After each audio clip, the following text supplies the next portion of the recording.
नमस्कार, आप देख रहे हैं न्यूज 18 बिहार झारखंड में आपके साथ लक्ष्मी। केरल के वायनाड में बारिश और भूस्खलन से भारी तबाही हुई है। अभी तक 100 से भी ज्यादा लोगों की मौत हो गई है और इस हादसे में वैशाली के रहने वाले 6 से ज्यादा लोग लापता हैं, जबकि एक युवक घायल है तो वहीं 2 लोग इस हादसे में बाल बाल बच गए। वैशाली के पोझा गांव के कई लोग मजदूरी करने के लिए वायनाड गए थे।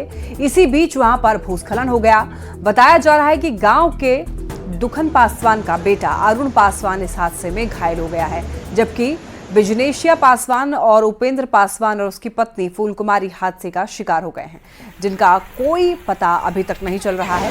बता दें कि इस गांव के कई लोग चाय बागान में काम करने के लिए वायनाड गए हुए थे।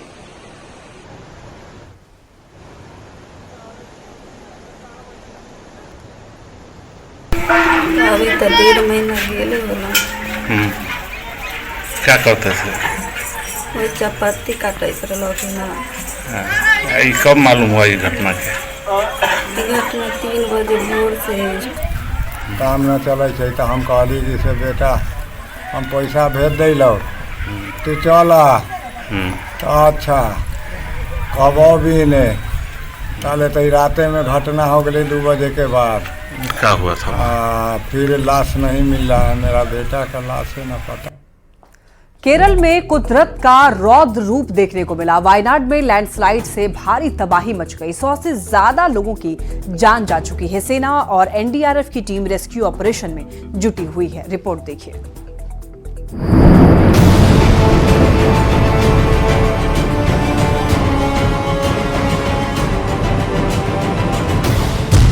कुदरत के कोप से कांप उठा केरल।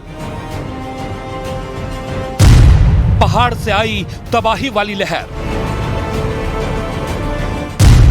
लैंडस्लाइड से थर्राया वायनाड शहर। ये प्रकृति के प्रहार की वो तस्वीरें हैं जिन तस्वीरों ने देखते ही देखते वायनाड के मेपाड़ी का नक्शा तबाह कर दिया। अभी लोग ठीक से सोकर उठे भी नहीं थे कि भारी बारिश के बाद पहाड़ से उतरी हाहाकारी लहरों ने बर्बादी का सायरन बजाना शुरू कर दिया। आसमानी आफत की वजह से हुए जबरदस्त लैंडस्लाइड ने कुछ ही घंटों के भीतर सब कुछ तहस नहस कर दिया। पहाड़ से उतरी हाहाकारी लहरों के सामने जो पड़ा, ये लहरें उसे बहाकर अपने साथ ले गई। कोई कुछ समझ पाता इससे पहले ही सैलाब ने पूरे इलाके को घेर लिया। न सैलाब की जद में आने वाले इंसान बचे और न इंसानों द्वारा बनाई गई कोई इमारत। एक झटके में सैलाब और लैंडस्लाइड ने सब कुछ लील लिया। यही वजह रही कि देश के प्रधानमंत्री नरेंद्र मोदी ने कुदरत के इस रौद्र रूप पर अपनी संवेदनाओं को जाहिर किया। वायनाड के कुछ हिस्सों में लैंडस्लाइड से व्यथित हूँ। मेरी संवेदनाएं उन सभी लोगों के साथ हैं जिन्होंने अपने प्रियजनों को खोया है और जो घायल हुए हैं। उनके लिए प्रार्थना करता हूं। सभी प्रभावितों की सहायता के लिए रेस्क्यू ऑपरेशन जारी है। केरल के मुख्यमंत्री से बात की और केंद्र की ओर से हर संभव मदद का भरोसा दिया। पहाड़ से उतरी ये खतरनाक लहरें अपने साथ कई गाड़ियों को भी तिनके की तरह बहा कर ले गईं। आनन फानन में राहत और बचाव के लिए टीमों को लगाना पड़ा, लेकिन इस भयानक तबाही के बीच डैमेज कंट्रोल करना हरगिज आसान नहीं था। लेकिन जितना हो सकता था उतनी मदद लोगों तक तुरंत पहुंचाने की कोशिश की गई। इस दौरान सैलाब के बीच में फंसे कई लोगों को रेस्क्यू किया गया और उन्हें सुरक्षित ठिकानों तक पहुंचाया गया। लेकिन सवाल ये कि क्या ये तबाही यहीं रुकेगी? क्योंकि मौसम विभाग ने केरल के 4 जिलों कोझिकोड, मलप्पुरम, वायनाड और कासरगोड के लिए रेड अलर्ट जारी किया है, जबकि पथानामथिट्टा, अलापुझा, कोट्टायम, एर्नाकुलम, इडुक्की, त्रिशूर और पलक्कड़ के लिए ऑरेंज अलर्ट जारी किया गया है। वायनाड में आए सैलाब के बाद रेल यातायात पर जबरदस्त असर पड़ा है, जिस वजह से ट्रेनों को भी रद्द किया गया है। फिलहाल राहत और बचाव की टीमें रेस्क्यू में जुटी हैं और नुकसान का आकलन कर रही हैं, क्योंकि जो तस्वीरें इस वक्त दिखाई दे रही हैं वो यही साबित कर रही हैं कि अभी इस कुदरती आपदा से निपटने में अच्छा खासा वक्त लग सकता है। पटना के गर्दनीबाग अस्पताल में बिजली गुल होने पर मोबाइल की लाइट से इलाज किया जाता है। अस्पताल में बिजली काटने के बाद लाइट का कोई दूसरा विकल्प नहीं है। डॉक्टरों को इलाज करने में काफी परेशानी हो रही है। वहीं मरीज और उसके परिजन भी गर्मी से बेहाल हैं। अस्पताल उपाधीक्षक और डॉक्टर्स के मुताबिक यहां पर महीनों पहले पीपीपी मोड में जनरेटर चलाए जाते थे, लेकिन एजेंसी के मना करने के बाद अस्पताल बिजली विभाग पर ही निर्भर है। अस्पताल का जायजा लिया न्यूज़ 18 संवाददाता रजनीश कुमार ने। गर्दनीबाग अस्पताल जो बिजली गुल होने के बाद अंधेरे में तब्दील हो जाता है, यानी तकरीबन 2 घंटे तक लाइट कटी रही और अंधेरे में इलाज होता रहा। अस्पताल के चिकित्सक हों या मरीज हों, हर कोई परेशान नजर आ रहे थे। परेशानी बहुत बढ़ जाती है क्योंकि बिना लाइट के पेशेंट का अच्छी तरह से हम लोग इलाज नहीं कर पाते हैं। इन्वर्टर का हम सुविधा है, उसी में काम किसी तरह चलता है। इस गर्मी भरे मौसम में हर एक लोग परेशान रहते हैं। लाइट कटी हुई थी, कितनी परेशानी हुई? बहुत परेशानी है। कितने देर से लाइट कटी हुई थी? आप आधा घंटा पहले आए हैं? नहीं, हम तो आए हैं 3 घंटा पहले। अच्छा, 2 घंटे से लाइट कटी थी। बहुत प्रॉब्लम होता है, देख नहीं सकते, छोटा छोटा अक्षर रहता है रजिस्टर में, इसीलिए मोबाइल कभी कभी। कैसे देखती हैं आप लोग? इमरजेंसी रहता है तो मोबाइल के सहारे देखते हैं, टॉर्च जलाकर। ओटी में जाते हैं तो पावर शट डाउन हो जाता है।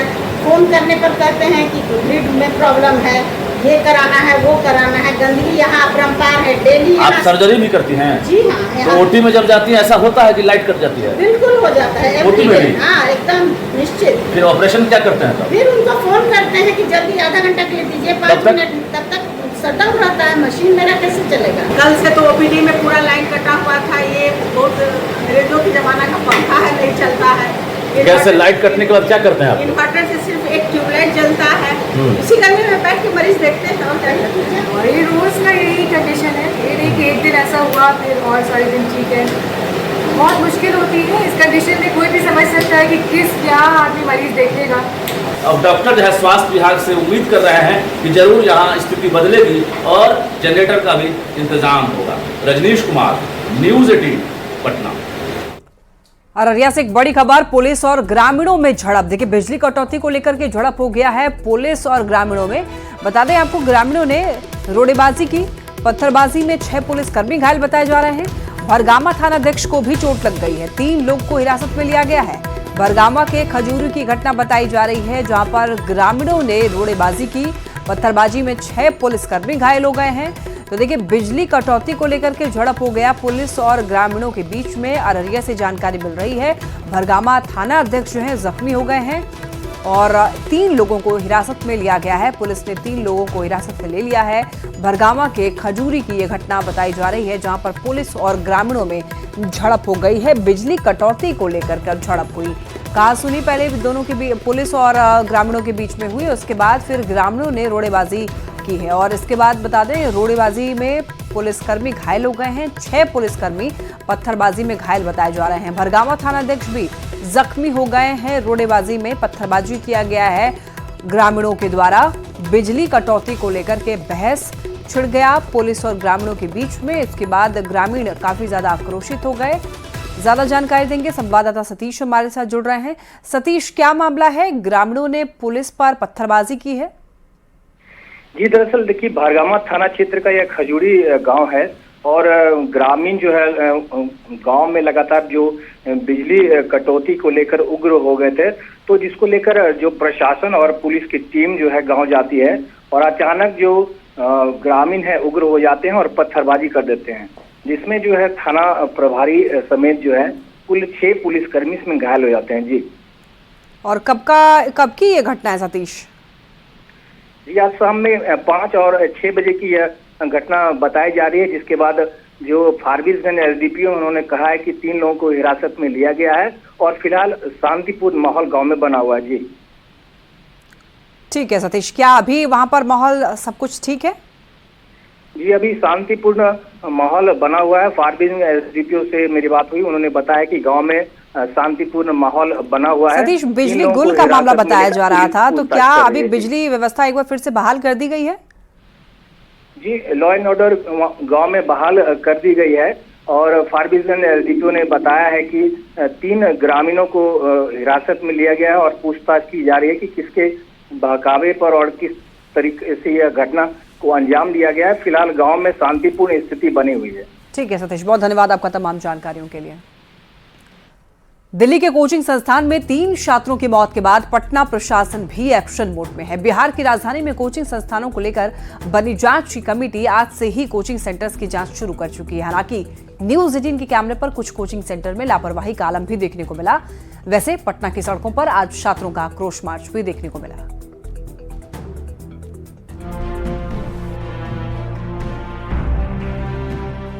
पटना में कोचिंग संस्थानों में हलचल बढ़ गई है। अचानक अधिकारियों के निर्देश जारी होने लगे हैं। ये सब कुछ अचानक नहीं हुआ। दिल्ली कोचिंग हादसे में 3 छात्रों की मौत के बाद अब प्रशासन हरकत में आया है। पटना के जिलाधिकारी ने कोचिंग सेंटर से छात्रों की निकासी, प्रवेश, फायर सेफ्टी, रजिस्ट्रेशन समेत सभी मानकों की जांच के लिए टीम का गठन कर दिया है, जो डीएम को 2 हफ्ते के भीतर अपनी रिपोर्ट सौंपेगी। वैसे गड़बड़ी या कमी पाए जाने पर पहले कोचिंग संस्थानों को एक मौका दिया जाएगा और उसके बाद कार्रवाई शुरू हो जाएगी। नहीं, ये जो 2 सप्ताह का समय हमने दिया है रिपोर्ट के लिए, क्योंकि काफ़ी संख्या में कोचिंग संस्थान है और अगर इसमें कहीं कोई गैप पाया जाता है, मानक का अनुपालन नहीं होते पाया जाता है, तो उसको हम लोग एक समय देंगे। समय सीमा के अंदर जो है उसका वो गैप को पूरा करें सभी कोचिंग संस्थान। समय सीमा के बाद भी अगर नहीं करते हैं तो फिर निश्चित रूप से हम लोग उसको प्रतिबंधित करेंगे। कोचिंग संस्थानों की जांच के आदेश दे दिए गए हैं। सभी अनुमंडल में जांच टीम का गठन कर दिया गया है। सुरक्षा मानकों की ये टीम जांच करती नजर आएगी, जिसमें बिल्डिंग बायलॉज, फायर सेफ्टी की जांच होगी। एंट्री और एग्जिट व्यवस्था की भी जांच इसमें शामिल है। इमरजेंसी हालात से निपटने की व्यवस्था की भी जांच होगी। पटना में कोचिंग संस्थानों पर लगातार सवाल उठ रहे थे। कोचिंग सेंटर में न्यूज 18 की तरफ से रियलिटी चेक भी किया गया। कोचिंग संस्थानों में सुरक्षा के उपाय नगण्य नजर आए। कोचिंग संस्थानों में लापरवाही बढ़ती जा रही है, जिसे लेकर पटना के छात्र संगठनों ने विरोध प्रदर्शन किया। भिकना पहाड़ी में प्रदर्शन करते हुए छात्रों ने उनकी सुरक्षा मुहैया कराने के साथ ही दिल्ली हादसे के लिए दोषियों को कड़ी सजा दिए जाने की मांग की। के खिलाफ हम लोग ये प्रदर्शन कर रहे हैं कि दिल्ली सरकार इसमें जवाबदेही ले, इसमें राज्यपाल जवाबदेही ले। ये घटना अपने आप में सिर्फ कोचिंग संस्थान की लापरवाही नहीं है, ये प्रशासन की लापरवाही है, ये सरकार की लापरवाही है। दिल्ली के ज्यादातर कोचिंग सेंटर बेसमेंट में ही चलाए जा रहे हैं। हालांकि पटना के लिए ये अच्छी बात है, यहाँ जगह की कमी नहीं है, बेसमेंट वाली समस्या नहीं है, पर सुरक्षा मानकों को लेकर काफी काम किए जाने की जरूरत तो है, वरना छात्रों की सुरक्षा से जरा सी भी लापरवाही भारी पड़ सकती है। न्यूज 18 के लिए पटना से रजनीश कुमार की रिपोर्ट। एक बड़ी खबर पटना से। नगर निगम क्षेत्र के कोचिंग संस्थानों की जांच होगी। डीएम ने जांच दल का गठन किया। 4 सदस्यीय जांच दल को जिम्मा मिला। आपको बताते चलें कि एडीएम आपदा प्रबंधन को अध्यक्ष बनाया गया। सभी बिंदुओं पर जांच दल करेगा जांच। तो डीएम ने जांच दल का गठन कर दिया है, जो कि जांच करेगा। बगहा के अनुमंडलीय अस्पताल में मरीजों के लिए धीरे धीरे सुविधाएं बढ़ रही हैं। अस्पताल में 22 मरीजों की नसबंदी का सफल ऑपरेशन किया गया। अनुमंडलीय अस्पताल में मरीजों को बेहतर सुविधा देने के लिए लगातार प्रयास किए जा रहे हैं और इसके लिए सर्जरी, फार्मेसी, ओटी और अन्य व्यवस्थाओं को मजबूत किया जा रहा है। सबसे ज्यादा ध्यान अस्पताल परिसर की साफ सफाई पर दिया जा रहा है, ताकि मरीजों को कोई परेशानी ना हो। इस अस्पताल में कोई कमी नहीं पूरी हो और मिशन क्वालिटी की ट्रेनिंग में हम लोग बताया गया था कि इस सदर अस्पताल का दर्जा होगा। 38 करोड़ रुपए से सदर अस्पताल का बिल्डिंग भी बनेगा। का सारा नक्शा ध्वस्त हो जाएगा और उस पर 4 सेगमेंट में अस्पताल भी बने। तो मेरी कोशिश है कि मेरे रहते ही ये सारा काम शुरुआत हो। गोपालगंज में गैंगस्टर लॉरेंस बिश्नोई के गुर्गे शांतनु शिवम की कोर्ट ने जमानत याचिका खारिज कर दी। एसीजेएम शैलेंद्र कुमार राय की अदालत ने जमानत याचिका खारिज की। आपको बताते चलें कि जमानत याचिका खारिज करने के लिए अभियोजन पदाधिकारी ओम प्रकाश सिन्हा ने विरोध किया। साथ ही शांतनु के 2 अन्य साथियों की जमानत के लिए उसके परिजनों ने अर्जी अभी नहीं दी। बता दें कि 22 जुलाई को यूपी बिहार के बलथरी चेक पोस्ट पर कुचायकोट थाने की पुलिस ने नागालैंड नंबर की एक बस से 2 अपराधियों को गिरफ्तार किया था, जिनके पास से पुलिस को 4 ग्लोक पिस्टल, 8 मैगजीन बरामद हुए थे। गिरफ्तार किए गए हथियार तस्करों में शांतनु शिवम और उसके 2 साथी भी शामिल थे। फिलहाल तीनों जेल में बंद। आरा में नहरों में पानी नहीं आने के कारण खेत में लगी धान की फसलें सूखने लगी हैं और खेतों में दरार भी आने लगी है। मौसम की बेरुखी और नहरों में पानी नहीं आने से किसानों के सामने बड़ी समस्या खड़ी हो गई है। किसान सरकार से नहरों में पानी छोड़ने की गुहार कर रहे हैं ताकि उनके धान के फसल को बचाया जा सके। हलबा और मरे के नतीजा लाग रहल बा। काहे माने बारिश नहीं के बारिश हो के कमी से बहुत वर्षा थोड़ा भी नहीं हो रहा है, इस कारण से ऐसा हो रहा है। तो माने कैसे लग रहा है कि सूख जाएगा? एक सुझाव उपाय माने उपाय नहर उहर में भी पानी नहीं के ना, नहर में पानी कहाँ, नहर भी यहाँ पानी नहीं दे रहा है। अच्छा, कि कैसे क्या होगा। कुछ खेत रोपा गया है, कुछ नहीं रोपा है, रोपा गया है वो भी सूख रहा है, एकदम वो सूख रहा है, सब पौधा सूख रहा है। कैसे मेहनत तो बेकार चल जाएगा, मेहनत से बेकार जा रहा है। भगवान इंद्र भी तो नाराज हैं लग रहा है। भगवान तो इंद्र नाराज हैं, लेकिन सरकार भी तो नाराज है, तभी तो नहीं दे रही है। कम से कम नहर तो देना चाहिए, नहर भी नहीं दे रही है। मुजफ्फरपुर के गायघाट थाना क्षेत्र में एक पुल के नीचे अज्ञात व्यक्ति का शव मिला। शव मिलने के बाद इलाके में सनसनी मच गई। सूचना मिलने पर पुलिस मौके पर पहुंची। फिलहाल शव को पोस्टमार्टम के लिए SKMCH भेज दिया गया और पुलिस शव की पहचान करने में जुटी है। जिसकी पहचान अभी तक नहीं हो पाई है, अज्ञात शव है और डेड बॉडी को भी हम लोग ये पोस्टमार्टम के लिए भेजा जा रहा है। SSN की टीम विशेष जांच कर रही है।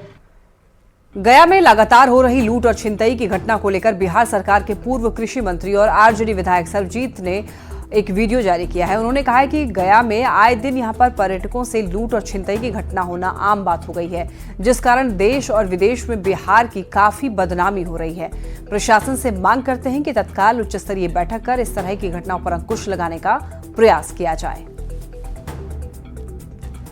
दरभंगा मुख्यालय के PHED विभाग में जेडीयू के विधायक विनय चौधरी जल आपूर्ति को लेकर के धरने पर बैठ गए और इलाके में पानी की समस्या खत्म नहीं होने तक धरने पर बैठने की बात कही है। दरअसल विधायक ने आरोप लगाया है कि अधिकारियों ने उनकी शिकायत पर न तो कोई काम किया और जवाब मांगने पर अधिकारी सिर्फ झूठ बोलते रहे। ऐसे में जब विधायक समय लेकर PHED विभाग के कार्यपालक अभियंता से पूरे मामले पर बात करने के लिए पहुंचे तो कार्यपालक अभियंता दफ्तर छोड़कर फरार हो गया। मैंने समय लेकर के आया मिलने के लिए और मैं बजाबते पॉइंट वाइज कहाँ कहाँ पानी की समस्या है ये लेकर के मैं इनके मिलने आया। ये समय दे करके भाग गए। अब तो ये तो खुद आप अंदाज़ा लगे ना इनका क्या व्यवहार है। इसी के कारण हमें बैठ गए। भैया ये तरीका तो नहीं है। कब तक रहेंगे? जब तक पानी का सप्लाई शुरू नहीं होगा तब तक नहीं हटेंगे। सर का आरोप था कि हम सर के कहने पर भी यहाँ नहीं थे। हम सर के पास जा रहे थे। मुझे लगा कि सर यहाँ आएंगे, उससे पहले हम ही सर के पास पहुँच जाएंगे, लेकिन सर तब तक यहाँ आ गए। इसी के साथ बुलेटिन में इतना ही। आप देखते रहिए News 18।